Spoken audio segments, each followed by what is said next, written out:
مزید 1.5-2 سال کے اندر ہم اس مقام پہ پہنچ جائیں کہ کوئی پاکستان کی حکومت سنبھالنے کے لیے تیار نہیں ہوگا، کیونکہ یہ خرابی اس قدر شدید اور گہری ہو چکی ہوگی کہ جو بھی آئے گا وہ بھی عوام کی گالیاں کھائے گا اور عوام سے پتھر کھائے گا۔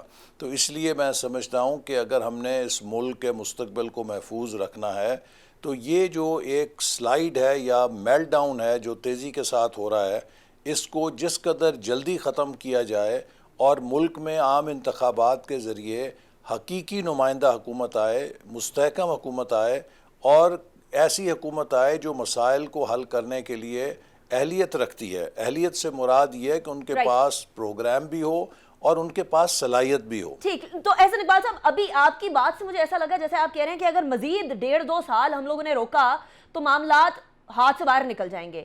کیا آپ کا کہنے کا مطلب یہ ہے کہ ابھی بھی if immediately ارلی الیکشن کرا لیے جائیں یا انتخابات ہو جائیں تو کوئی بھی حکومت آئے، کوئی اور آپ ہوں، پاکستان پیپلز پارٹی ہو، تو حالات کو ریورس گیئر لگایا جا سکتا ہے؟ جو معیشت ہے، جو سوشل حالات ہیں، جو ڈپلومیٹک سطح کے اوپر معاملات ہیں، ان کو آپ واپس نارمل کی طرف لے کر آ سکتے ہیں؟ is that what you're claiming؟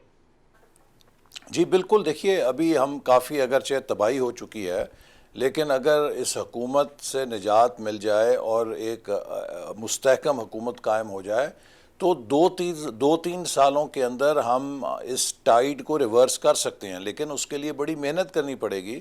اس کے لیے ہمیں قومی سطح کے اوپر ایک بہت نیشنل ایفرٹ کرنی پڑے گی، ہمیں پولرائزیشن کو ختم کرنا پڑے گا، ہمیں تمام طبقوں کا، تمام سیاسی جماعتوں کا اور تمام اداروں کو الائن کرنا پڑے گا، ہارمونائز کرنا پڑے گا جو ملک کی بحالی کی کوششیں ہیں ان کے ساتھ۔ اور اگر پوری قوم مل کر جستجو کرے تو اللہ تعالیٰ نے یقیناً ہمیں وہ صلاحیت دی ہے، ہمیں وہ وسائل دیے ہیں کہ ہم 2-3 سالوں کے اندر ملک کی معیشت کے رخ کو بدل سکتے ہیں۔ اصل بات یہ ہے کہ ان کو پتہ نہیں ہے کہ معیشت کیسے چلتی ہے، نہ تجربہ کار ہیں، اناڑی ہیں، اور ان کا پورا ایجنڈا نیگیٹو ہے۔ آپ کبھی نیگیٹو ایجنڈے کے ساتھ ملک کی تعمیر نہیں کر سکتے کہ میں چھوڑوں گا نہیں، میں ان کو اندر جیلوں میں ڈالوں گا۔ وہ تو صبح شام اسی سوچ کے اندر ہیں، انہیں کیا پتا کہ غریب آدمی کی زندگی کیا ہے، مزدور کی زندگی کو کیا ہو گیا ہے، جو بیچارہ 700 روپے دہاڑی لیتا ہے وہ اپنے بچوں کا پیٹ کیسے پالتا ہے۔ بٹ احسن اقبال صاحب، یہاں آپ کہہ رہے ہیں کہ ان کا بڑا نیگیٹو ایجنڈا ہے، یہ ہر اپوزیشن ہر حکومت کے بارے میں بولا کرتی ہے، تو یہ ایک سیاسی سلوگن ہے یا پھر آپ باقاعدہ سمجھتے ہیں کہ پاکستان تحریک انصاف ایک نیگیٹو ایجنڈا کے ساتھ آئی ہے؟ اس کی امپلیمنٹیشن، نان امپلیمنٹیشن کے اوپر آپ کو اعتراض ہو سکتا ہے، لیکن ان کا ایجنڈا ہے کرپشن کے خلاف، ان کا ایجنڈا ہے چوروں کو پکڑنے کا، ان کا ایجنڈا ہے پاکستانی عوام کا پیسہ واپس کرنے کا، تو اس میں نیگیٹیوٹی کیا ہے احسن اقبال صاحب؟ دیکھیے یہ جو ایجنڈا ہے یہ ایک عوام کے ساتھ دھوکہ ہے۔ مجھے آپ یہ بتائیے، یہ تحریک انصاف یہ کہتی تھی کہ جی ماضی میں 3,000 ارب روپیہ سالانہ چوری ہوتی ہے۔ اب ان کے آنے کے بعد تو وہ 3,000 ارب کی چوری بند ہو جانی چاہیے نا، نہ وہ کہیں بجٹ کے اندر آ رہی ہے کہ وہ 3,000 ارب اب کدھر جا رہا ہے، نہ وہ کہیں اور اس کا فائدہ نظر آ رہا ہے کہ ٹیکس ریونیو ہمارے جو ہیں وہ پہلے کی نسبت گھٹ گئے ہیں، جو tax to G D P ratio ہے وہ آج بھی 2018 سے کم ہے، آگے نہیں گئی ہے۔ تو یہ کہہ دینا کہ جی ہم کرپشن کے خلاف ہیں، آپ نے تو اتنی بڑی کرپشن کی ہے کہ پچھلی حکومتوں کی کرپشن اس کے سامنے شرمانے لگ گئی ہے۔ آپ دیکھیے جو چینی کا کرائسس ہے، جو ایل این جی کا کرائسس ہے، جو بی آر ٹی کا منصوبہ ہے، اور پھر دنیا میں جو ایک مستند اشاریہ ہے جو کرپشن کو جس سے جانچا جاتا ہے وہ ٹرانسپیرنسی انٹرنیشنل کی کرپشن پرسیپشن انڈیکس ہے۔ مسلم لیگ نون کے 5 سالوں میں پاکستان شفافیت کے لحاظ سے ان 5 سالوں میں مسلسل اپنی درجہ بندی بہتر کر رہا تھا، ہم امپروو کر رہے تھے۔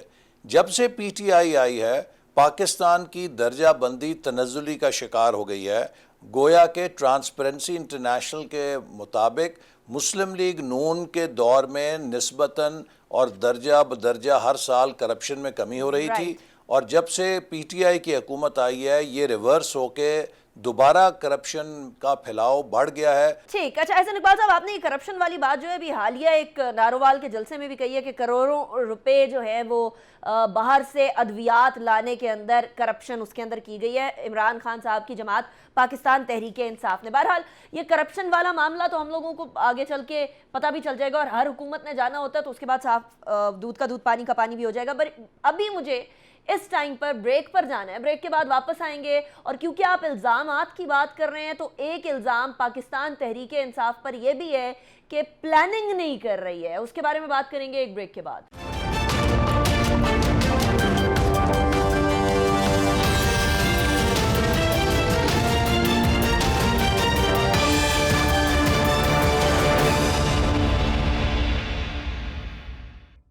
Welcome back after break. Break پہ جانے سے پہلے ہم پلاننگ کی بات کر رہے تھے, اور کیونکہ احسن اقبال صاحب پلاننگ کے منسٹر رہ چکے ہیں, تو احسن اقبال صاحب اس حکومت پر الزام یہ ہے کہ یہ فورسی نہیں کر رہی چیزوں کو, پلاننگ نہیں کر پا رہی پراپر, چاہے وہ گیس کا معاملہ ہو اور سردیوں کے اندر آنے والا ایکسپیکٹڈ گیس بحران ہو, یا گرمیوں کے اندر گیس کی قیمتوں کا بڑھنا, یا ابھی حال میں اب جو نیپرا کو درخواست دی گئی ہے کہ 2.5 روپے آفٹر 1.5 روپے جو بڑھے تھے اس کے بعد دوبارہ بجلی کی قیمتوں میں اضافہ کر دیں. پلاننگ کے حساب سے آپ سمجھتے ہیں کہ پاکستان تحریک انصاف واقعی میں کہیں لیک کر رہی ہے, اور کہاں؟ وہ بچوں کا کھیل نہیں ہوتا, اس کے لیے آپ کو بہت تدبر چاہیے, فراست چاہیے, تجربہ چاہیے. اب ہم نے حکومت میں آتے ساتھ ہی 2 لیول کی پلاننگ کی تھی. ایک لانگ ٹرم پلان تھا ویژن 2025, اور دوسرا ایک 5 ایئر پلان تھا کہ اپنے 5 ایئر کے ہمارے کیا ٹارگٹس ہیں اور ہم نے کیا اچیو کرنا ہے, اور اسے پورا کرنے کے لیے آپ پھر ایک اینول ڈیولپمنٹ پلان بناتے ہیں کہ ہر سال آپ نے کیا اچیو کرنا ہے. نتیجہ یہ ہے کہ الحمدللہ ہم اپنے اہداف میں کامیاب ہوتے رہے. جب ہم نے ویژن 2025 میں یہ کہا تھا کہ پاکستان کو 2025 تک دنیا کی پہلی 25 معیشتوں میں لائیں گے, تو کئی سکرات اور بکرات جو ہیں وہ ہم پر مذاق کرتے تھے کہ یہ ملک میں بجلی ہے نہیں, دہشت گردی ہے, یہ کیا خواب شیخ چلی کے دیکھ رہے ہیں. لیکن پھر 2017 میں پرائس واٹر ہاؤس کوپرز نے یہ اعتراف کیا کہ اگر پاکستان اسی رفتار سے چلا تو 2030 تک یہ دنیا کی ٹاپ 20 اکانومیز میں آ جائے گا, گویا کہ ہم G20 کنٹریز یا کلب میں شامل ہو جاتے. تو یہ انڈورسمنٹ تھی ہمارے اس ٹارگٹ کی کہ by 2025 we will be in the top 25 countries. اب اس حکومت نے جب یہ برسر اقتدار آئی تو اگرچہ ہم نے 12ویں 5 سالہ منصوبہ جو 2018 سے 2023 کی مدت کا تھا اس کا پورا ڈرافٹ تیار کر کے چھوڑا کہ اگلی حکومت جو آئے گی وہ اس کو اپنے مطابق تھوڑا بہت رد و بدل کر کے اس پہ ملک کو آگے چلائے. 3 سال ہو گئے ہیں, آج تک یہ 12ویں 5 سالہ منصوبے کو نہ پڑھ سکے ہیں نہ اس کی منظوری دے سکے ہیں. 3 سالوں سے پاکستان بغیر کسی پلان کے چل رہا ہے. ہم ایک سٹیٹس کو معیشت کے طور پہ چل رہے ہیں, روز کا کوئی بحران آتا ہے اس کے پیچھے یہ دوڑنے لگ جاتے ہیں. اب آپ یہ دیکھیے کہ ایک طرف دعویٰ ہوتا ہے جی گندم کی ریکارڈ پیداوار ہوئی ہے, اور اسی طرف حکومت جو ہے وہ گندم امپورٹ بھی کر رہی ہوتی ہے. ایک طرف دعویٰ ہوتا ہے کہ جناب چینی ہمارے ملک میں فاضل ہو گئی ہے, اور اگر چینی فاضل ہے تو پھر یہ چینی جو ہے کبھی ایکسپورٹ کرتے ہیں اور پھر ایک دم پتہ لگتا ہے نہیں جی وہ تو شارٹ تھی, فاضل نہیں تھی, اب ہم امپورٹ کرنے لگے ہیں چینی. اب اس طرح کے فیصلوں سے تو آپ ملک کو نہیں چلا سکتے. اور آپ اب دیکھ لیجئے کہ توانائی کا جو بحران آنے والا ہے, خاص طور پہ گیس کا, انہوں نے مذاق بنایا جو PMLN دور کے کانٹریکٹس تھے, اور اس کے بعد اب نتیجہ یہ ہے کہ ان کانٹریکٹ سے مہنگی LNG خرید رہے ہیں, اور اب تو یہ حالت ہوئی ہے کہ ان کو کسی نے بولی بھی نہیں دی LNG کے کانٹریکٹس کی, کارگوز کی. تو اب یہ اس سردی کے اندر تو ایک بہت شدید بحران کا خطرہ ہے کہ نہ لوگوں کو گیس گھروں میں ملے گی اور کارخانوں کے لیے بھی راشن کرنی پڑے گی. تو اور اسی طرح اب جو ان کی معاشی حالت ہے, IMF کے سامنے جو انہوں نے سرنڈر کیا ہے, اس سے اس بات کا خدشہ ہے کہ جو پیٹرول میں ابھی 10 روپے اضافہ ہوا ہے یہ شاید 10-15 روپے اور اضافہ کریں, اور اسی طرح بجلی کے نرخوں میں اب 2.5 روپے کی تجویز آ گئی, ابھی یہ 1.5 روپے کر چکے ہیں. تو یہ 4 روپے کا جو اضافہ ہے اس میں مزید 4-5 روپے فی یونٹ کا اضافہ متوقع ہے. آپ مجھے بتائیے کہ لوگ کیسے افورڈ کریں گے؟ یہاں تو لوگ خودکشیوں پہ آ جائیں گے, یا انہیں پھر بجلی کے کنیکشن کٹوانے پڑیں گے اور پھر وہ موم بتی اور لالٹین کے دور میں چلے جائیں گے. احسن اقبال صاحب, کہیں آپ لوگ بھی تو وہ 2014 کے اندر جو دھرنا ہوا تھا اس میں بل جلائے گئے تھے, کہیں آپ لوگ بھی تو اب کیونکہ آپ لوگوں کی مہم چل پڑی ہے, آج 20 اکتوبر, آج سے آپ کی مہم زوروں شوروں سے چل پڑی ہے, آپ لوگ بھی تو بل جلانے کے موڈ میں تو نہیں ہیں؟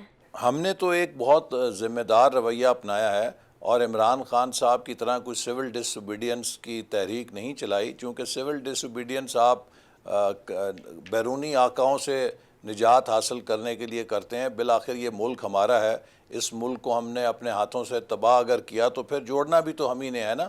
تو اس لیے یہ اپوزیشن تو اس قسم کے کام نہیں کرتی جس طرح کہ عمران خان صاحب کیا کرتے تھے. کبھی کہتے تھے یہ بل جلا دو, بل نہ دو, کبھی کہتے تھے کہ ہنڈی اور حوالے سے پیسے بھیجو, بینکوں سے پیسے نہ بھیجو.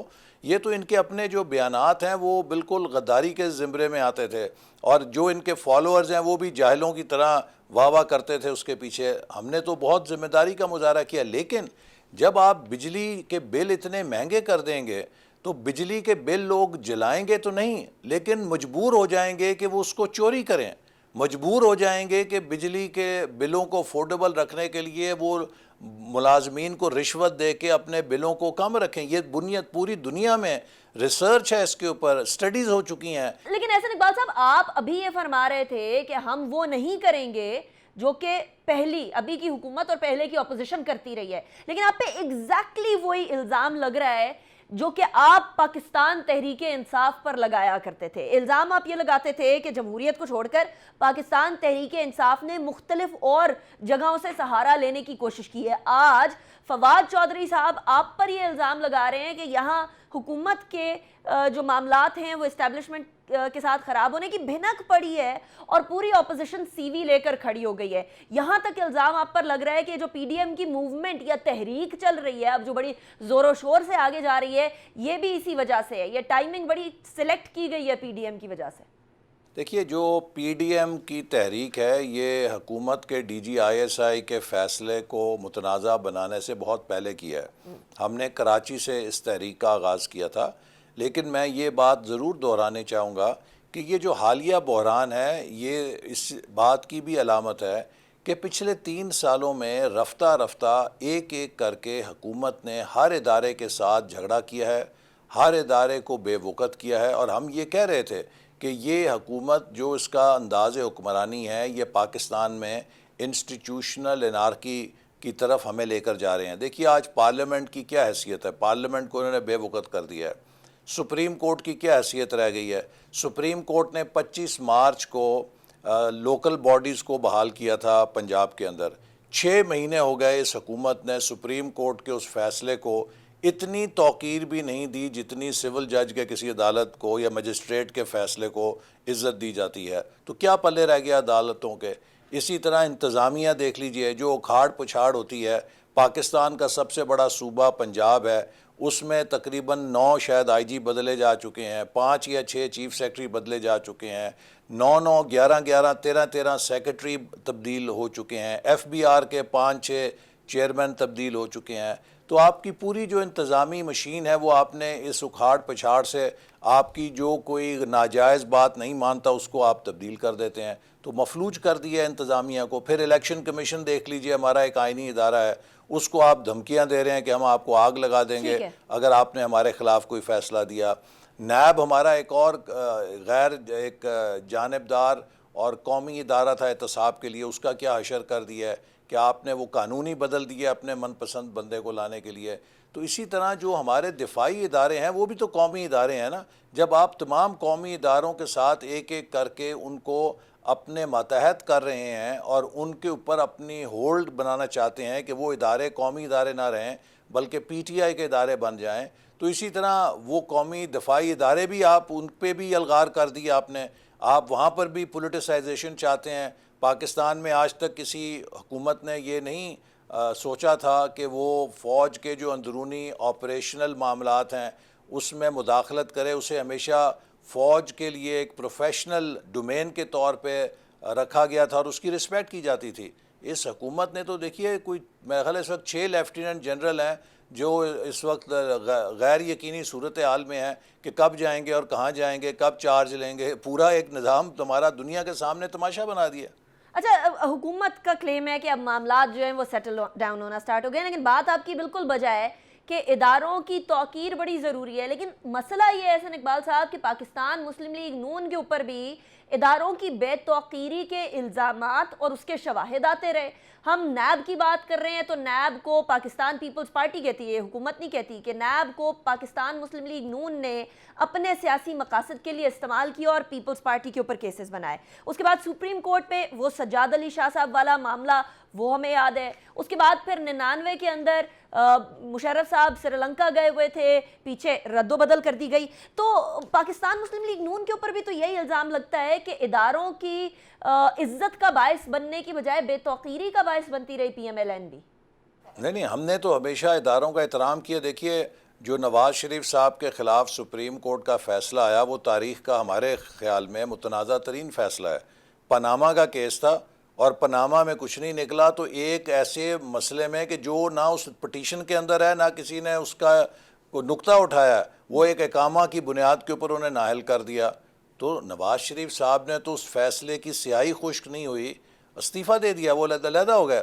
اور پھر نواز شریف صاحب کو جب پارٹی کا صدر بنایا گیا تو سپریم کورٹ نے ادھر بھی ان کو ہٹا دیا. پھر جب مسلم لیگ نون نے سینٹ کے انتخابات میں اپنے ٹکٹ دیے تو ان ہمارے امیدواروں سے شیر کا نشان بھی لے لیا گیا. لیکن ہم نے ان تمام عدالتی فیصلوں کو مانا جو کہ ہم سمجھتے ہیں کہ بہت متنازع تھے. تو ہم نے تو کبھی ان کے سامنے متھا نہیں لگایا یا ان کو ڈس ریگارڈ نہیں کیا.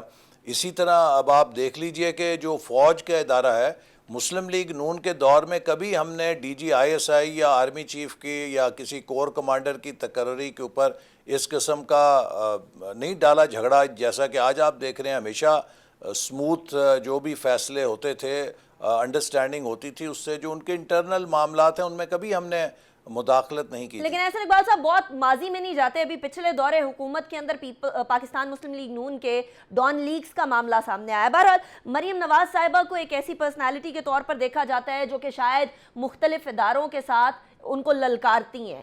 ابھی ایک بڑی انٹرسٹنگ سی ڈیبیٹ چل رہی تھی پچھلے دنوں سوشل میڈیا کے اوپر کہ جو مریم نواز صاحبہ کا ووٹ کو عزت دو اور اس طرح کے نعرے ہوا کرتے تھے, آج کل حکومت بھی اسی موڈ میں نظر آ رہی ہے. آپ کو کوئی مماثلت لگ رہی ہے احسن اقبال صاحب؟ دیکھیے, حکومت کا تو کوئی بیانیہ نہیں. حکومت کا بیانیہ تو بیانیہ نالائکیہ ہے, سوائے اس کے کہ وہ ایک نالائق حکومت ہے اور وہ کبھی کسی چیز کے پیچھے چھپتی ہے, کبھی مذہب کو استعمال کرتی ہے, کبھی نیشنلزم کو استعمال کرتی ہے, کبھی وہ سول سپریمیسی کا نعرہ لگانے کی کوشش کر رہی ہے. اصل بات یہ ہے کہ یہ فیل ہو چکی ہے ڈیلیور کرنے میں, اور جب آپ ناکام ہو جائیں تو پھر آپ اپنے لیے کوئی سہارا ڈھونڈتے ہیں. رائٹ. اچھا احسن اقبال صاحب, قطع کلامی کے معذرت, لیکن مجھے بریک کا کہا جا رہا ہے. ابھی میں بریک لیتی ہوں, اس کے بعد پھر واپس آؤں گی اور ایک سوال جس کا جواب ابھی بھی مجھے چاہیے اس کی طرف آئیں گے ایک بریک کے بعد.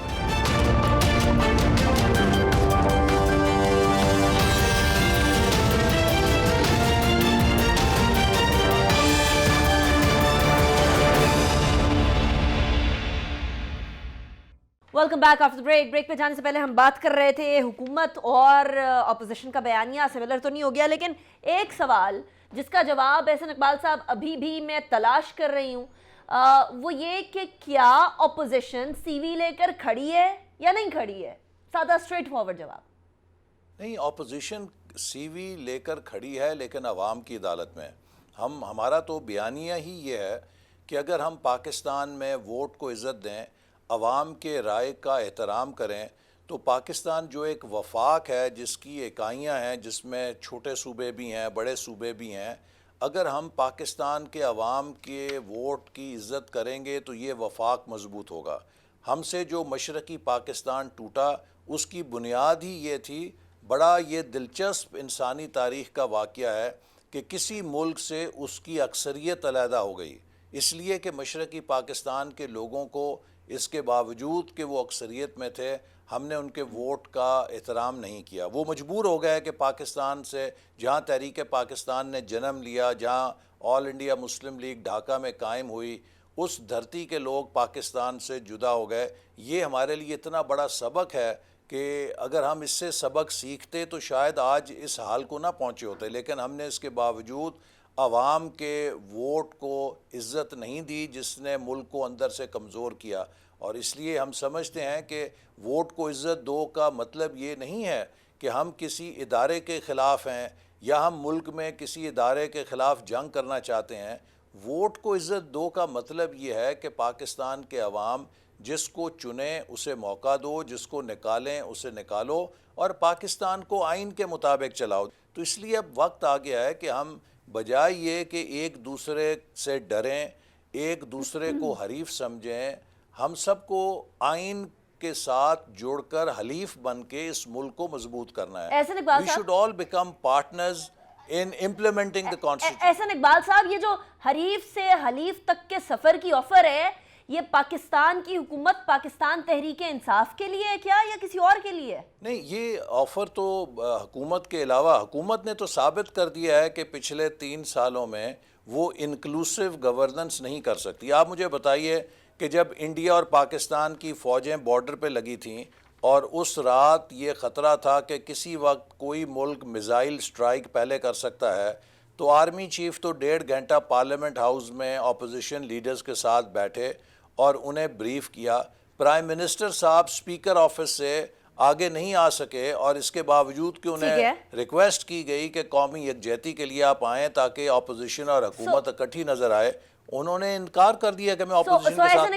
احسن اقبال صاحب، in other words، حکومت تو ہو گئی آؤٹ اس آفر سے، پھر مطلب یہ آفر آپ اسٹیبلشمنٹ کے لیے کر رہے ہیں کہ اسٹیبلشمنٹ حریف سے حلیف تک کا سفر آپ کے ساتھ طے کرے؟ نہیں، یہ آفر پاکستان کی تمام سیاسی قوتوں کے لیے مائنس عمران خان، پاکستان کے تمام اداروں کے لیے، اور یہ بات ہم کہہ چکے ہیں کہ اب اگر اس ملک نے ترقی کرنی ہے اور ان بحرانوں سے نکلنا ہے تو اس کے لیے پاکستان کے سیاستدان، پاکستان کے جج، پاکستان کے جنرلز، پاکستان کے بیوروکریٹس، پاکستان کا پرائیویٹ سیکٹر، پاکستان کا میڈیا، ہم سب کو خود کو الائن کرنا پڑے گا کانسٹیٹیوشنل ڈیموکریٹک گورننس کے تقاضوں کے ساتھ، اور پاکستان کے بہتر مستقبل کے لیے ان اقتصادی گولز کے ساتھ جو ہم سیٹ آؤٹ کریں، چونکہ یہ دور، یہ وقت جو ہے یہ اکنامک سیکیورٹی کا ہے۔ جس ملک کی معیشت مضبوط نہیں ہوگی اس کا ڈیفنس مضبوط ٹینکوں سے، توپوں سے نہیں ہوگا، اور اکانومی تب مضبوط ہوگی جب آپ کا پولیٹیکل سٹرکچر سٹیبل اور توانا ہوگا۔ اچھا، پولیٹیکل سٹرکچر کی بات کر رہے ہیں احسن اقبال صاحب، اکثر اوقات کہا جاتا ہے کہ پاکستان کا پولیٹیکل سٹرکچر، اس میں تبدیلیاں، اس کے اندر اچھائی برائی، بہت ساری چیزیں جو ہیں کچھ باہر سے بھی کنٹرول ہوتی رہیں اور ہوتی رہیں گی۔ ابھی ایک ملاقات تھی پچھلے دنوں مریم نواز صاحبہ کے ساتھ ہوئی، پھر separately as leader of opposition Shehbaz Sharif صاحب کے ساتھ ہوئی، کچھ اور سیاسی جماعتوں کے ساتھ بھی ہوئی، اینجلا ایگلر کی، جو کہ U S charge the affairs ہیں پاکستان کے اندر، وہ ایسی، اور اس ایک ملاقات میں آپ بھی موجود تھے ادھر ہی، ایسی کیا بات ہے جو وہ حکومت سے نہیں کر پا رہی، ان کو مختلف سیاسی جماعتوں بالخصوص پی ایم ایل این سے کرنا پڑ رہی ہے؟ What is there to discuss? دیکھیے، جو سفراء ہیں یا ایمبیسڈرز ہیں یا ڈپلومیٹک سٹاف ہے، وہ روٹین میں کسی بھی ملک کے اندر ملتے رہتے ہیں مختلف رہنماؤں سے۔ انہوں نے مسلم لیگ نون کے ساتھ ہی ملاقات نہیں کی، میں نے جہاں تک میڈیا فالو کیا ہے اس دن وہ کاف لیگ کے چودھری پرویز الہی صاحب سے بھی ملیں، وہ یوسف رضا گیلانی صاحب جو پیپلز پارٹی کے ہیں ان سے بھی ملیں، وہ آرمی چیف سے بھی ملیں، حکومت سے بھی وہ ملتی رہتی ہیں۔ تو اس لیے یہ جو ڈپلومیٹک سٹاف ہے یہ ایز اے روٹین اپنے ممالک کو بتانے کے لیے کہ ملک کے اندر کیا ہو رہا ہے، چونکہ دیکھیے پاکستان سے امریکہ کے جیسے بھی تعلقات ہوں، پاکستان ایک ایسی لوکیشن کے اوپر ہے، ایک ایسی اسٹریٹجک لوکیشن پہ ہے کہ پاکستان کے حالات سے دنیا کی کوئی بڑی طاقت جو گلوبل ایمبیشن رکھتی ہے لا تعلق نہیں رہ سکتی، اس خطے سے لا تعلق نہیں رہ سکتی۔ لہٰذا یہ سب ممالک جو اس خطے میں دلچسپی رکھتے ہیں وہ جاننا چاہتے ہیں کہ پاکستان کے حالات کسی اسٹیبلٹی کی طرف جا رہے ہیں، اکنامکلی پاکستان کس رخ کے اوپر جا رہا ہے، چونکہ اس کے اثرات پاکستان کی جو انسٹیبلٹی ہے وہ ریجن کو متاثر کرتی ہے، اور ریجن کی انسٹیبلٹی جو ہے وہ گلوبل پیس کے لیے ایک خطرہ بن سکتی ہے۔ تو اس لیے یہ ایک روٹین ہے جو ہمارے ڈپلومیٹس فالو کرتے ہیں پاکستان میں بھی، اور جو پاکستان کے ڈپلومیٹس ہیں جو اوورسیز ہوتے ہیں وہ بھی وہاں پہ مختلف لیڈرز کے ساتھ اور مختلف، چلیں وہ ڈپلومیٹس تو یہ جاننا چاہتے ہیں کہ پاکستان کے حالات کیسے ہیں احسن اقبال صاحب، ہم یہ جاننا چاہتے ہیں، عوام یہ جاننا چاہتے ہیں کہ کہیں بھی کسی بھی جگہ پر ہمیں شہباز شریف صاحب اور مریم نواز صاحبہ اکٹھے کیوں نہیں نظر آتے؟ ایک جگہ ملاقات ہوتی ہے، ویڈیو لنک پہ مریم نواز صاحبہ جوائن کرتی ہیں، کوئی اور ملاقات ہوتی ہے اس میں شہباز شریف صاحب ہوتے ہیں، اکٹھے نظر نہیں آتے، یا ایون اینجلا ایگلر سے بھی جو ملاقاتیں ہوئیں یہ بھی سیپریٹ ہوئیں، کیوں احسن اقبال صاحب؟ دیکھیے ایسی کوئی میرا تو خیال ہے کہ کوئی جنرل بات نہیں ہے. میں کئی ایسے پروگرامز میں شریک ہو چکا ہوں جہاں پہ دونوں موجود ہوتے ہیں, اور جو پبلک میٹنگز ہیں اس میں دیکھیے شہباز شریف صاحب ہمارے صدر ہیں, مریم نواز صاحبہ بھی نائب صدر ہونے کی حیثیت سے کافی کراؤڈ پول کرنے کی صلاحیت رکھتی ہیں. تو یہ ایک ایس او پی بھی ہوتا ہے کہ آپ کوشش یہی کرتے ہیں کہ جو آپ کے سٹار لیڈرز ہیں ان کو آپ کم سے کم اکٹھا کریں. جب ایک کوئی جا رہا ہے تو وہ اس کو وہاں پہ موقع ملنا چاہیے. یہ ایک حکمت عملی ہے جو کہ سیکیورٹی پوائنٹ آف ویو سے بھی ہے اور پولیٹیکلی بھی مناسب ہے, لیکن یہ کوئی ایسا رول نہیں ہے. کئی ایسے ہمارے جلسے ہوئے ہیں, کئی ایسے میٹنگز ہوئی ہیں جس میں دونوں نے بیک وقت بھی شرکت کی ہے. تو اس لیے اس چیز کو کوئی بڑھا کے بیان کرے تو اس سے کچھ نہیں مل سکتا, چونکہ مسلم لیگ نون میں 2 ہوں یا 200 بیانیے ہوں, اصل بات یہ ہے کہ قیادت کا جھگڑا نہیں ہے. پارٹی جب کمزور ہوتی ہے وہ بیانیوں کے جھگڑے سے کمزور نہیں ہوتی. بیانیوں کا جھگڑا پارٹی کو توانا بناتا ہے. پارٹی کمزور ہوتی ہے جب قیادت پہ ڈسپیوٹ ہوتا ہے, اور مسلم لیگ نون میں ایک ہی قیادت ہے اور وہ جناب نواز شریف صاحب کی ہے, جسے شہباز شریف صاحب سے لے کے نیچے ہر ورکر تسلیم. یعنی قیادت کے اندر کوئی ڈسپیوٹ نہیں ہے. ڈسپیوٹ ہے تو شاید جو تھاٹ ہے اس کے اندر ہو سکتا ہے, لیکن ڈسپیوٹ کی بات کر رہے ہیں حسن اقبال صاحب. لاسٹ کویسچن, میرا شو کا وقت ختم ہو گیا, لیکن I deem this question to be very important. Afghanistan کی صورتحال میں پاکستان کے کردار کو کیسے دیکھ رہے ہیں؟ Very quickly.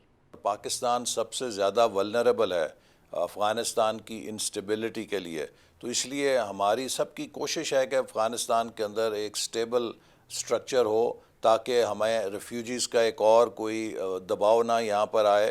ہمارے ملک کے اندر سیکیورٹی کے حوالے سے جو گینز ہم نے کیے ہیں وہ ریورس نہ ہوں, اور اقتصادی طور پہ ہماری معیشت پہ کوئی ایسا بوجھ نہ پڑے جس سے کہ ہم سسٹین نہ کر سکیں. رائٹ. حسن اقبال صاحب, وقت ختم ہو گیا, but thank you so much for joining me in the show. It was a pleasure having you. ناظرین, پاکستان میں پولیٹیکل سٹیبلٹی تو ضروری ہے ہی ہے, لیکن آج سے جو پاکستان ڈیموکریٹک موومنٹ نے ایک مہم سٹارٹ کی ہے, اس سے کیا سیاسی عدم استحکام آئے گا یا سیاسی استحکام آئے گا, یا آپ خود اندازہ کر لیجئے کہ پاکستان کے اندر پولیٹیکل سٹیبلٹی کی امپورٹنس کیا ہے اور ابھی کیا ہو رہا ہے, اور حکومت اس کو کیسے ٹیکل کرے گی یہ آنے والا وقت بتائے گا. لیکن دعا میری یہی ہے کہ پاکستان پھلے پھولے آگے بڑھے اور سیاسی طور پر ہو یا معاشی طور پر ہو ایک استحکام والا ملک بنے. انیکا نثار کو اجازت دیجیے. آج کے پروگرام سے اپنا بہت خیال رکھیے گا. اللہ حافظ و ناصر.